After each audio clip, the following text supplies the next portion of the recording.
Magandang gabi at ito ang 25 oras dahil hindi natutulog ang mga arkitekto. Diretso na tayo sa news flash. Patay ang ilaw matapos mawalan ng kuryente sa construction site. Kaya sinaksak ang ilaw sa generator upang papagpatuloy nila ang kanilang mga trabaho. Sinubak na sa pwesto ang mga kahoy na gagamitin sa porma kinabukasan dahil huli na naman sa schedule ang kontraktor. Wala nang buhay nang madatnan ang mga kulay na pinili sa project. At sa ulo ng mga nagbabagang balita, tutukan naman natin. Isang lalaki ang sinaksak ng lapis sa Timog QC matapos niyang sabihin ang architecture ay drawing lang. Gayunpaman, agad siyang tinulungan ng mga arkitekto at isinugod sa pinakamalapit na drawing na hospital. Isang kontraktor ang nagmamadaling mag-finishing kahit hindi pa cured ang concrete upang makaabot siya sa grand opening ng store. Dahil malambot pa ang semento, ang gagawin na lang ng store ay soft opening. Engineer Flores, kamusta yung punch list mo dyan? Bakit nagiba yung project dyan? Jess, malambot daw ang lupa malapit sa creek at hindi raw kinaya ng pundasyon ang bigat ng istruktura. Kaya heto makikita ninyo, gumuho ang itinatayong bahay rito. Pansin ko, nasa site ka pero wala kang suot na PPE. Maingat ang galaw ko ngayon. Ang papansin nyo, di ako naglalakad, di ba? Hindi ba kinakabahan yung contractor na nagiba yung ginagawa niyang project dyan? Imaginein mo yung takot nila ngayon dahil nga nakikita nyo yung gumuhong bahay.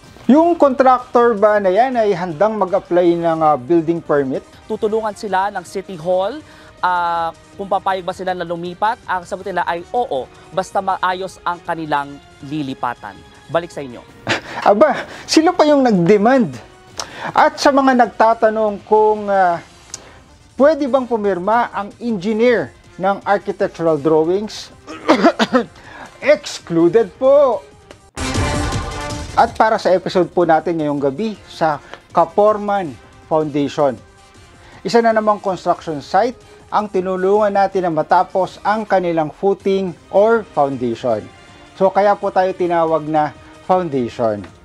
So kung bubong po ang kailangan nyo, lumapit po kayo sa ibubong mo kay Tulfo.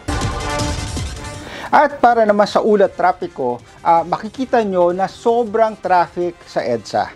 Actually, hindi ko alam kung bakit mayroon pang ganitong segment. Araw-araw naman, alam nyo naman na traffic sa EDSA. Ayoko na, isahin na ako. Tingnan naman natin ang nakakabilib na arkitekto na lumalaban sa illegal practice. Kilalanin natin ang chairperson ng Committee on Anti-Illegal Practice na si Maestro Fernandez. Inanyayahan natin siya na magkomento sa isang illegal na construction site na hindi gumagamit ng PPE. Pero baby, hindi uubra. Kahit lumuha ka, pasensya kung ganito. Ako't hindi pala baby. I-like at mag-message kayo sa kanilang Facebook page. At para naman sa ating blind rivet item, daho itong isang illegal practitioner na hindi niya daw kailangan ng arkitekto. Pero yung poste ng Meralco, ang ginamit niya na poste ng bahay. At yan po ang mga balitang tinutukan natin ngayong gabi. Dito po sa himpilan na walang ginugulangan, walang pinababayaan, serbisyong disenyo lamang, 25 oras dahil hindi natutulog ang mga arkitekto.